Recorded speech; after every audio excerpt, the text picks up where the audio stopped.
Okay. तो last class हम लोग याद है इलेक्ट्रिक फोर्स को यूज करके और मैकेनिक्स के क्वेश्चन सॉल्व करना स्टार्ट किए थे, जहाँ पे थोड़े फ्रिक्शंस की बात हुई थी, याद है? Yes sir. ओके। तो उसी को आगे कंटिन्यू करते हैं, एक एग्जांपल से स्टार्ट करते हैं।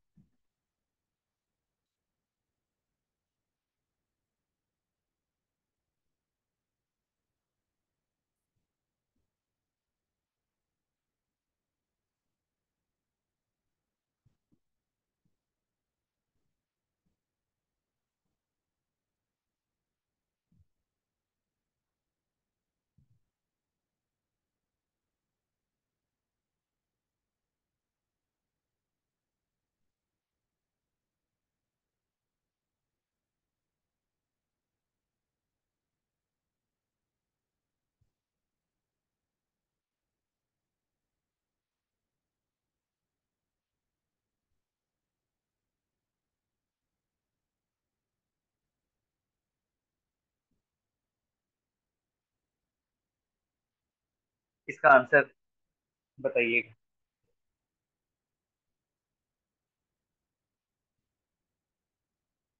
Surface frictionless.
Sir answer 16 metre per second है क्या? परफेक्ट। तो अब सबसे पहले हम लोग फोर्स निकालेंगे, तो फोर्स तो Q इंटू ई होगा, चार्ज पॉजिटिव है तो फोर्स और ई का डायरेक्शन डिफरेंट की सेम, सेम। और उसकी वैल्यू 8 है ना? Yes sir. परफेक्ट। और अगर अपने को फोर्स मिल गया है तो एक्सेलरेशन मेरे को मिल जाएगा फोर्स बाई मास करके, which I suppose is 8/2 which is 4 metres per second square, और वो भी इसी डायरेक्शन में होगा। एक्सेलरेशन वेरिएबल है कि कांस्टेंट है? कांस्टेंट है। कांस्टेंट है तो v equal to u plus a t लगा सकते हैं, ठीक है? Yes sir. तो v equal to u plus a t अगर हम लगा लें तो v equal to u plus a t, 16 metres per second. थोड़ा सा वेरिएशन करते हैं इसमें।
इसका जवाब खोजिए।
Sir t equal to 2√2 second है क्या? परफेक्ट। सबसे पहले इस बार जो फोर्स होगा वो पॉजिटिव होगा कि नेगेटिव होगा? नेगेटिव होगा। और वो होगा Q इंटू ई, क्योंकि वो बैक लेफ्ट साइड में, इसलिए हम उसको नेगेटिव दिखा रहे हैं। इसका मतलब हमारा एक्सेलरेशन होगा -4t। करेक्ट। Yes sir. इस बार एक्सेलरेशन वेरिएबल की कांस्टेंट। वेरिएबल है। तो v equal to u plus at से प्रोसीड कर सकते हैं कि इंटीग्रेट करना पड़ेगा? इंटीग्रेट करना होगा। dv बाई dt लिखते हैं एक्सेलरेशन को, वो -4t है। dv -4t dt। अब लगाते हैं इंटीग्रेशन। t इक्वल टू 0 पे v का वैल्यू 16 है, हमको वो टाइम चाहिए जब v 0 हो जाए। सही बोल रहे हैं? Yes sir. अब dv का इंटीग्रेशन v लिमिट्स पुट करोगे तो 0 - 16 -4 t dt का integration Isha. T²/2। t² by 2, उसमें कैपिटल टी पुट कर दोगे तो capital T² by 2, zero put कर देने पे zero. -16 is equal to -2t²। t² is 8, so t is 2√2। Two. Actually plus minus आया होगा, हम तो मान के चलते हैं कि टाइम हमेशा आगे फ्लो करता है, तो इसीलिए अगर जीरो था तो अगला जो पॉसिबल होगा -2√2 हमारे लिए पॉसिबल नहीं है, तो वो 2√2 को एक्सेप्ट कर लेंगे। लेकिन एक्चुअल में t² = 8 का एक रूट आएगा कि दो रूट आएगा? दो रूट है। प्लस माइनस, माइनस हम इसलिए नहीं यूज करते हैं क्योंकि वो जीरो के पहले का इंस्टेंट है, जबकि हम तो जीरो के बाद का इंस्टेंट को एक्सेप्ट करेंगे ना। ठीक है। Yes sir. परफेक्ट।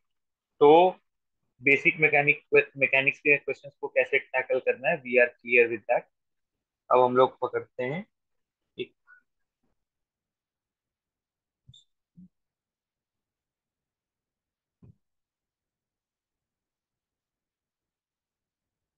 इसको एक बार अटेम्प्ट करेंगे इसे।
सर ये क्वेश्चन में करना क्या हो मेरे को नहीं पता। इस क्वेश्चन में देखो क्या हो रहा है कि वेलोसिटी ऑफ इलेक्ट्रॉन तुमको पता करना है। एक इलेक्ट्रॉन है जो एक लीनियर वायर के चारों तरफ घूम रहा है, ठीक है। अब जरा से ध्यान से सोचो कि वो इलेक्ट्रॉन एक्चुअली में कैसा मोशन कर रहा है। सर्कुलर मोशन कर रहा है। Yes sir. अगर कोई भी चीज सर्कुलर मोशन करता है और यूनिफॉर्म सर्कुलर मोशन करता है, तो उसको एक नेट फोर्स टुवर्ड्स सेंटर चाहिए, ये सॉरी, यस सर। जो कि किसके बराबर होना चाहिए, mv² / r। ठीक बोल रहे हैं? Yes sir. अच्छा मुझे एक बात बताओ, अगर ये डिस्टेंस r है, तो आपको याद है एक इनफाइनाइट वायर की वजह से r डिस्टेंस की दूरी पे आप फील्ड लिख सकते हो। एक इनफाइनाइट वायर के r डिस्टेंस की दूरी पे फील्ड का कोई फॉर्मूला हमने डिस्कस किया है? Yes sir. बताओ क्या है, याद करो। वो 2 k λ/r। Perfect. 2 k λ/r। और चूंकि वो पॉजिटिव वायर है तो फील्ड टुवर्ड्स दी वायर की away from the wire? Away. Away. अच्छा ये इलेक्ट्रॉन है, तो इलेक्ट्रॉन नेगेटिवली चार्ज होता है, तो उस पे फील्ड और फोर्स का डायरेक्शन सेम की ऑपोजिट? ऑपोजिट।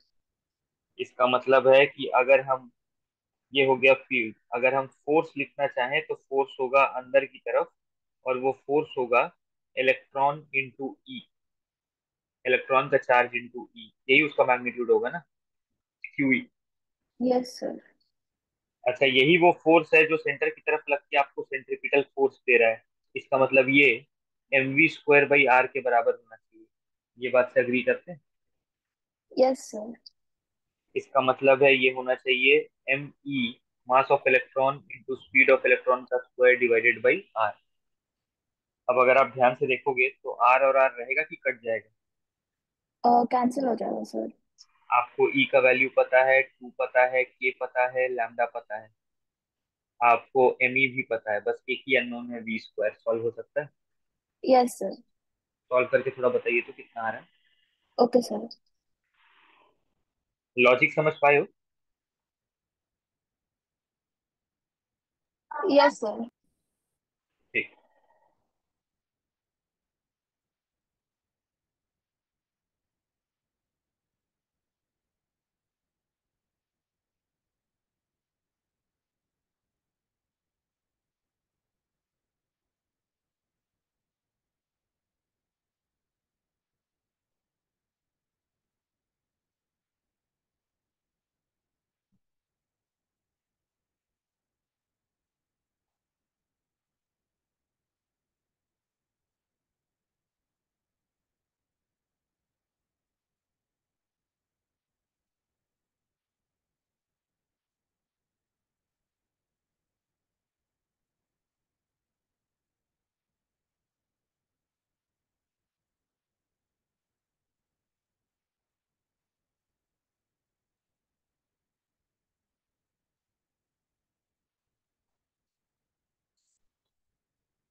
सर वी का answer under root 3.2 into 10 to the power 13 है क्या? कुछ तो गड़बड़ हो रहा है कैलकुलेशन में। एक बार और ट्राई करिए।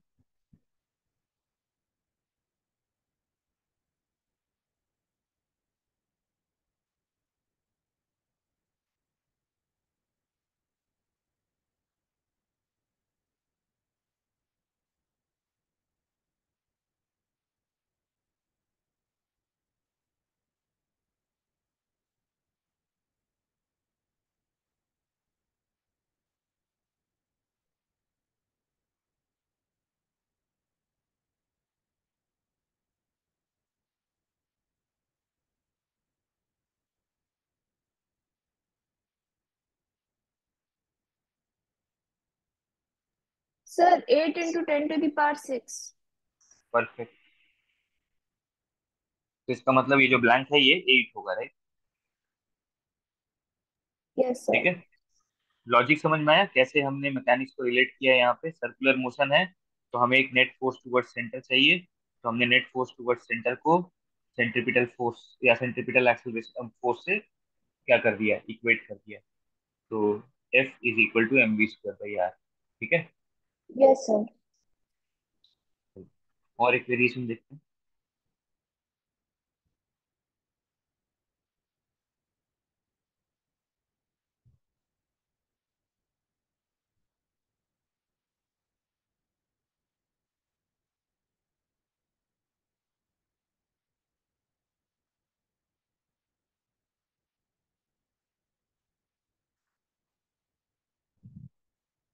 इसको देखिए इसे।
कोई अप्रोच है क्या ऐसा आपके पास?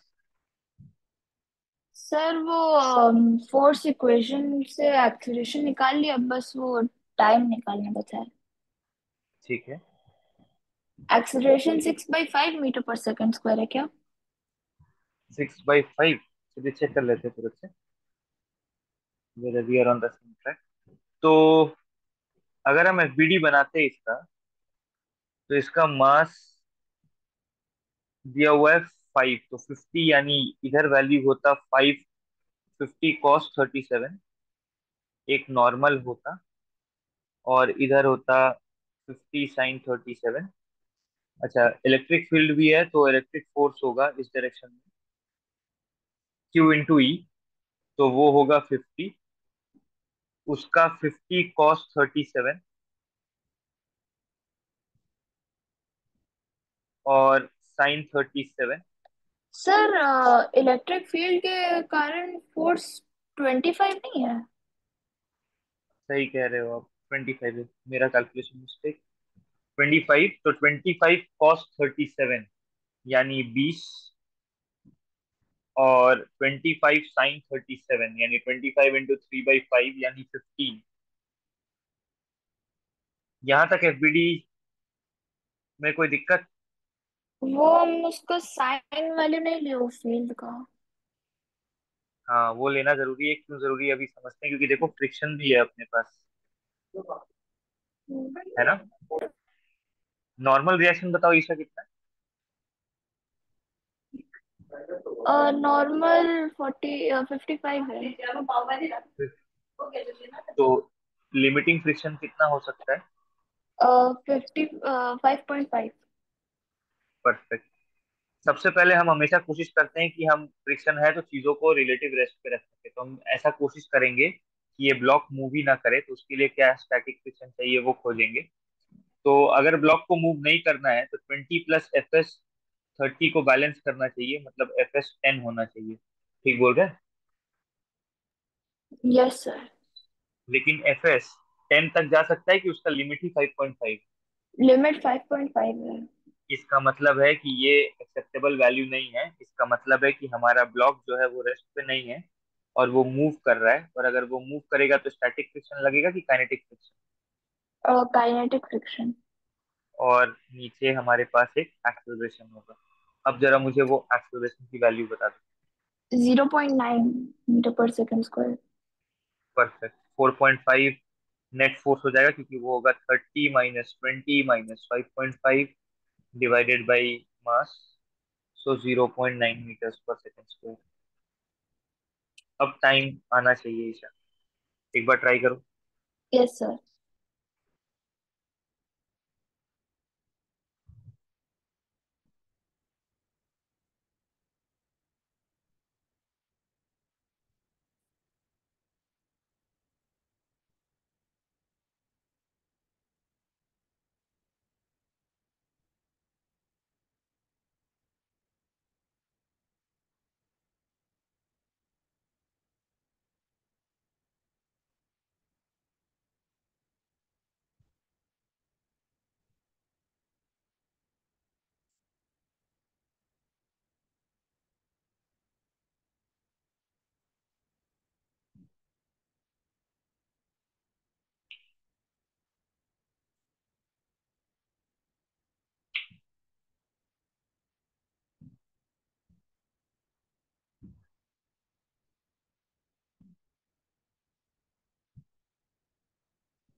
Sir 5 seconds. Perfect. So time जो आएगा अपने पास वो होगा 5 सेकेंड्स।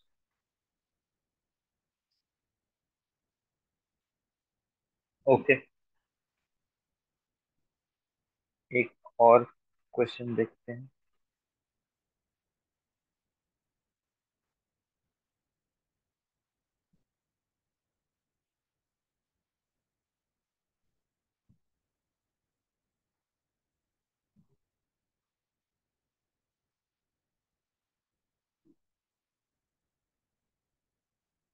ये अच्छा कंसेप्चुअल क्वेश्चन है, थोड़ा ध्यान से अटेम्प्ट करना है इसको।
कोई लॉजिक ईशा?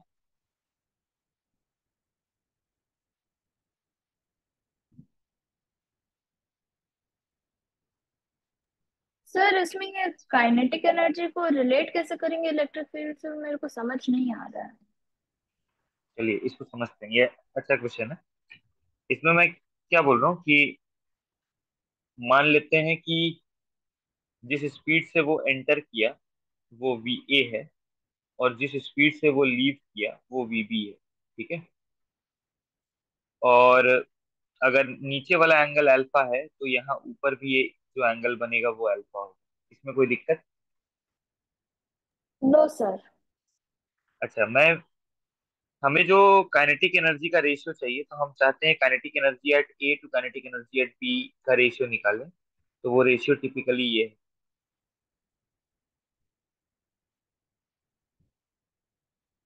तो बेसिकली हमको v a square by v b square का वैल्यू कैलकुलेट करके बताना है। अच्छा, वी ए का दो कंपोनेंट तोड़ रहा हूँ, मुझे बताना। एक होगा वी ए कॉस अल्फा, और एक होगा वी ए साइन अल्फा। ठीक बोल रहा हूँ? Yes sir. और इधर होगा एक वी बी कॉस बीटा, और इधर होगा वी बी साइन बीटा। अच्छा, फील्ड किस डायरेक्शन में है इसे? फील्ड की डायरेक्शन अगर मैं आपसे पूछूं तो किधर है? अपवर्ड दोनों के कारण। अपवर्ड, है ना? तो फील्ड अगर अपवर्ड है तो फोर्स भी अपवर्ड होगा। Yes sir. फोर्स अगर अपवर्ड है तो एक्सेलरेशन भी अपवर्ड होगा।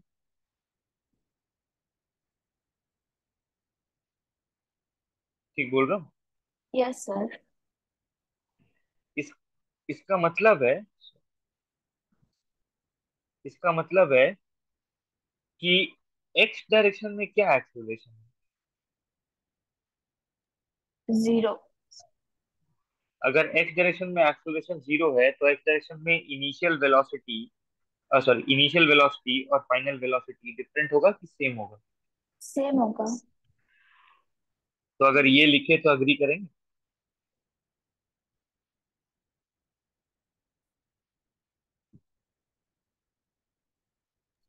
ठीक यस है। सर।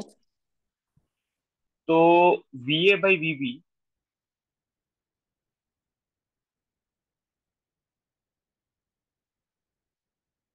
करेक्ट। Yes sir. हमको हमको ये रेशियो चाहिए कि इसका स्क्वायर का रेशियो चाहिए? स्क्वायर का चाहिए। क्या हो जाएगा बताओ? साइन बी ऑप्शन होगा। Perfect. Sine square beta by sine square alpha. Logic clear है? Yes sir. है ना? ये बेसिकली टू डायमेंशनल मोशन था, तो हम क्या किए, एक्स को अलग एनालाइज किए और वाई को अलग एनालाइज किए। तो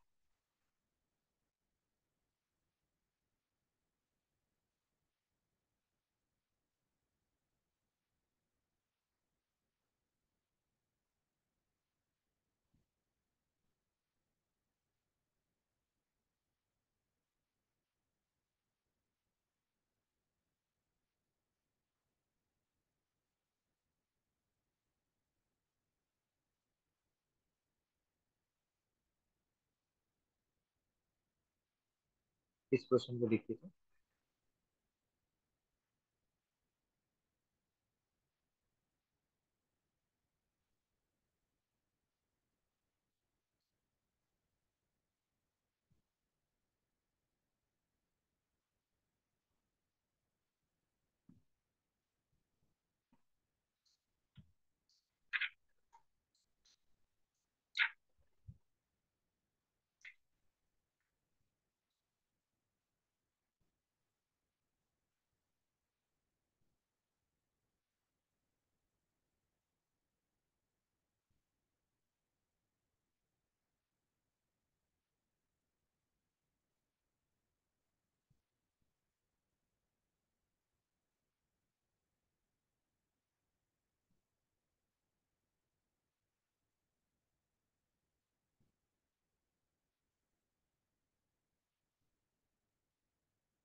सर इसमें क्या करना है, लाइक इसमें इक्वेट क्या चीज को करेंगे, क्योंकि ये पहले क्वेश्चन बोल रहे कि it is at rest with uniform horizontal field, but फिर उसके बाद इक्विलिब्रियम अलग क्या है?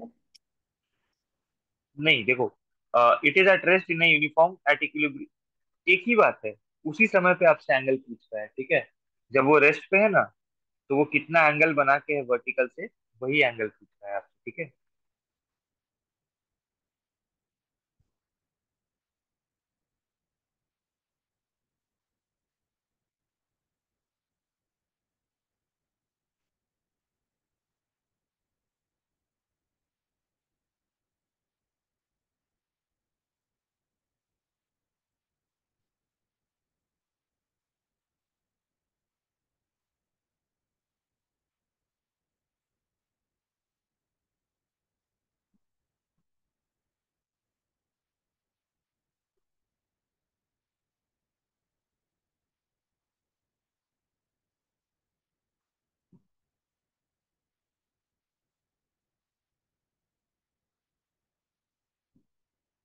एक बार इस फ्री बॉडी डायग्राम को देखिए।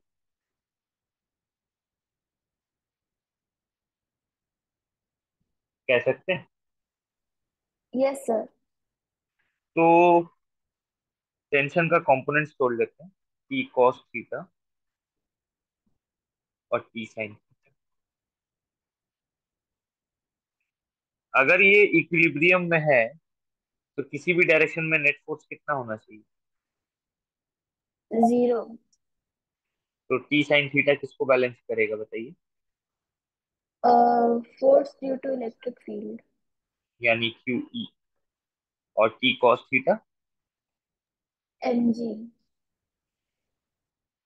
अगर मैं इन दोनों का रेशियो ले लूँ, तो एलएचएस क्या बनेगा? Tan theta. और इधर आएगा q e by m g. तो tan थीटा, अब वैल्यूज डालते हैं तो, चार्ज अगर आप क्वेश्चन पढ़ोगे तो 5 माइक्रो कूलम है, फील्ड 2000, मास 2 ग्राम, और जी का वैल्यू तो 10। जरा इसको सॉल्व करके बताएंगे कितना आ रहा है tan theta? Tan inverse of 0.5। Perfect. tan theta 0.5, यानी थीटा होगा tan इनवर्स 0.5। ये वही पूछ रहा था कि जब वो रेस्ट पे है या जब वो इक्विलिब्रियम में है, तो वो वर्टिकल के साथ क्या एंगल बना रहा है। ये थोड़ा सा एक लाइन कंफ्यूजिंग है, but we need to figure out कि ये उसी समय के एंगल को पूछ रहा है। लॉजिक क्लियर है? Yes sir. ठीक है। ओके। एक और वैसा ही क्वेश्चन है थोड़ा सा।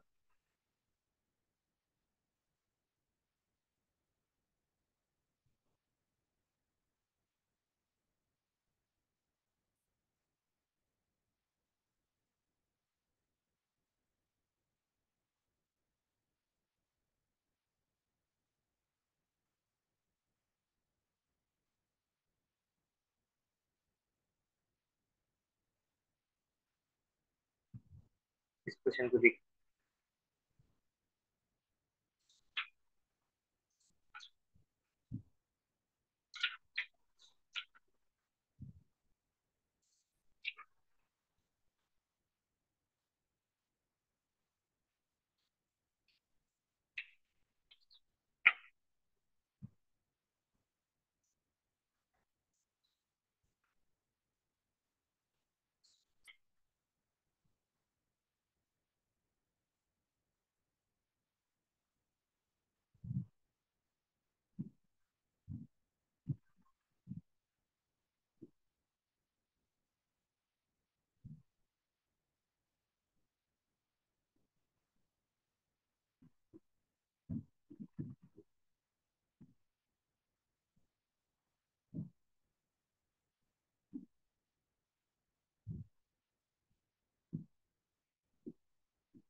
कैसे अटेम्प्ट करोगे इस टेस्ट को, क्या कर रहे हो, क्या सोच रहे हो?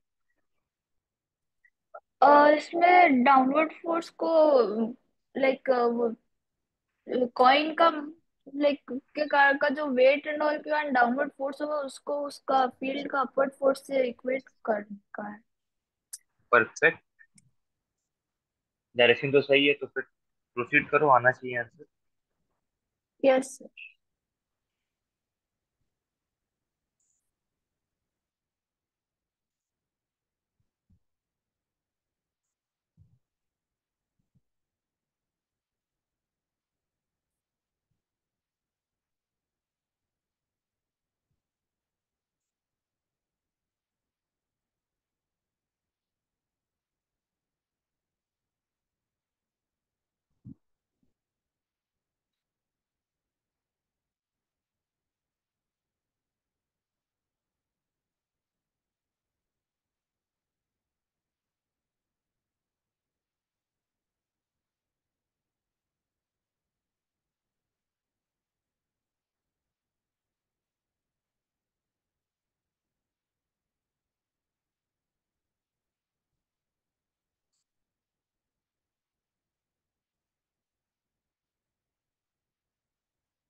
सर इसमें ये 1.6 इंटू 9.8 ले रहे ग्रेविटी, बट लाइक इसमें आंसर सब में 1.6 नहीं है।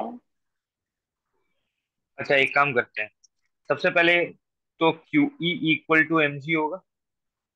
Yes sir. तो जो चार्ज अपने को चाहिए वो होगा mass into g divided by field. ठीक बोल रहा हूँ? Yes sir.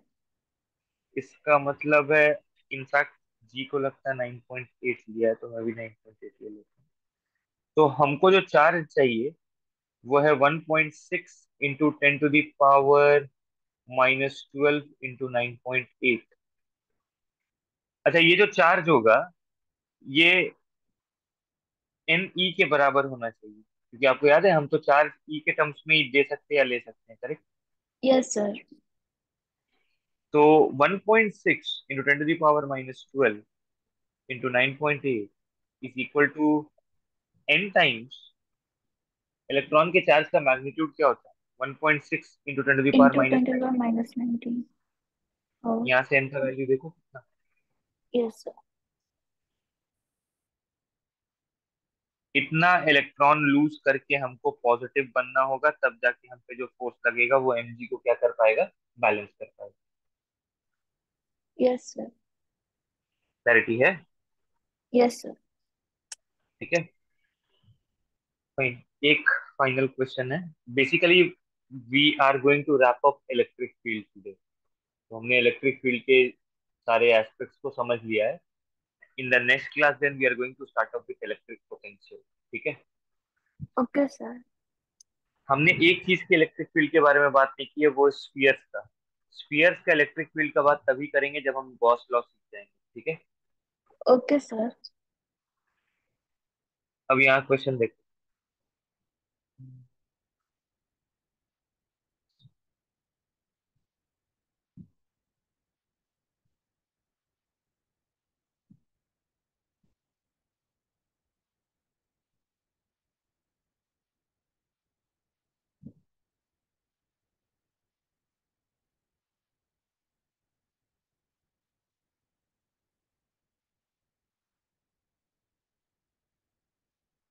ये एक यूनिफॉर्मली चार्ज डिस्क है। यूनिफॉर्मली चार्ज डिस्क जिसका चार्ज डेंसिटी है सिग्मा। सिग्मा कूलम्स पर मीटर स्क्वायर। ठीक है, तो चार्ज डेंसिटी उसका है सिग्मा। उसके एक्सिस पे एक पॉइंट है जो कि एक्स डिस्टेंस की दूरी पे है, और इस डिस्क का रेडियस है कैपिटल।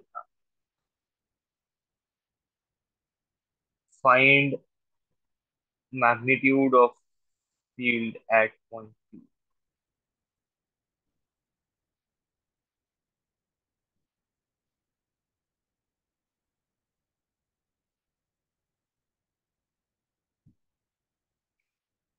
आपको पी पॉइंट पे मैग्नीट्यूड ऑफ इलेक्ट्रिक फील्ड निकालना है, एक बार ट्राई करो।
अप्रोच क्या सोच रहे हो इसे, इसका how do you plan to approach this?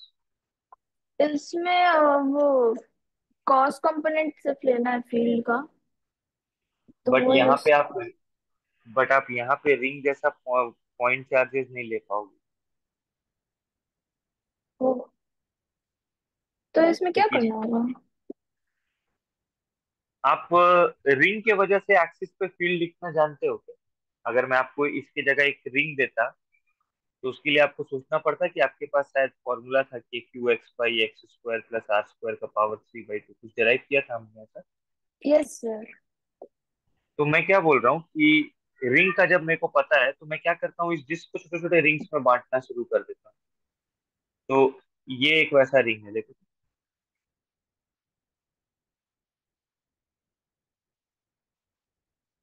तो ये एक रिंग है जो आर डिस्टेंस की दूरी पर है और जिसका थिकनेस है डी आर।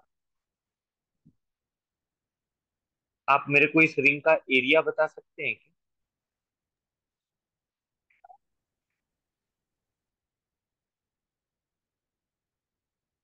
उस रिंग का एरिया कितना है, ये वाला area? Pi into r minus d r का होल स्क्वायर। नहीं। अगर मैं एक रिंग बनाता हूँ कभी भी इस तरह का, जो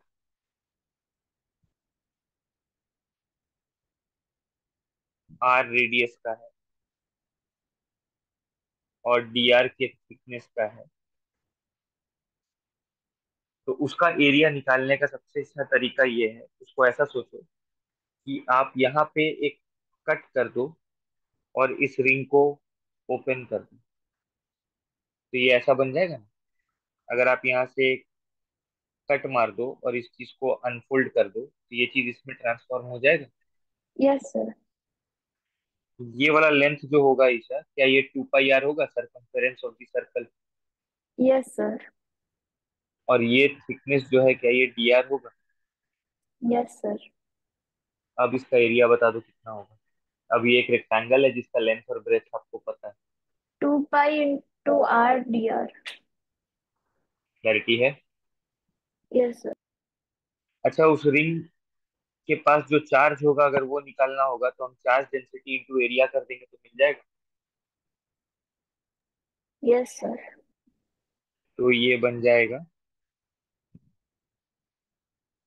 sigma into 2 pi are d are.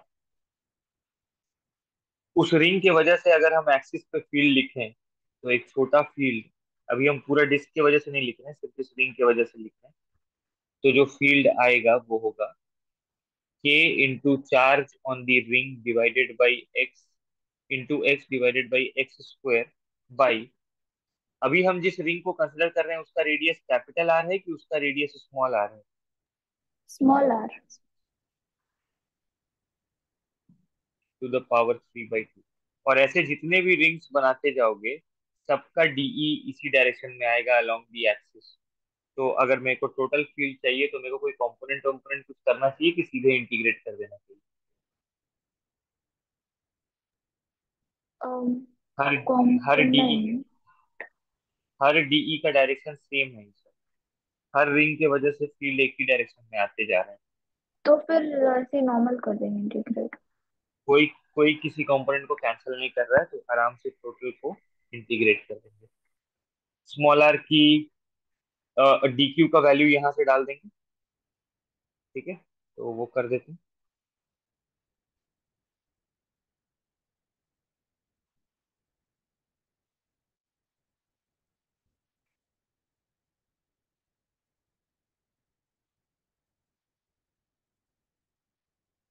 Variable कौन है ईशा, एक्स की आर, एक्स की small are?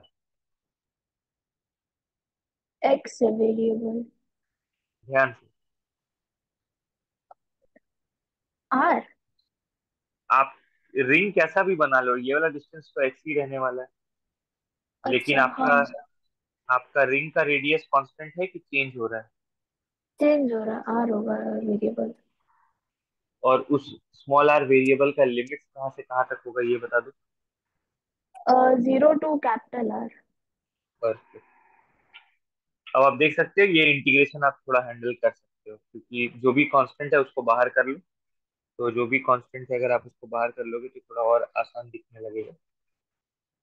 2 pi x sigma के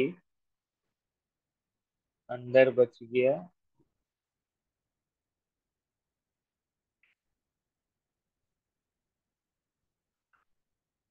ठीक है। यस अब सर। ये आपको एक बार खुद से करना है एज एन असाइनमेंट, इसको आपको इंटीग्रेट करना है।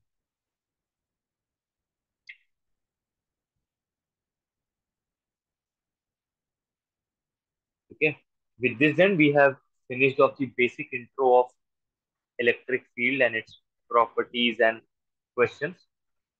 In the next class then we are going to start off with potential, right?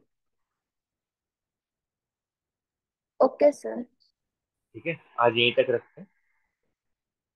Okay, fine Isha, अगले क्लास में मिलते ओके सर। हैं। Okay, bye. बाय।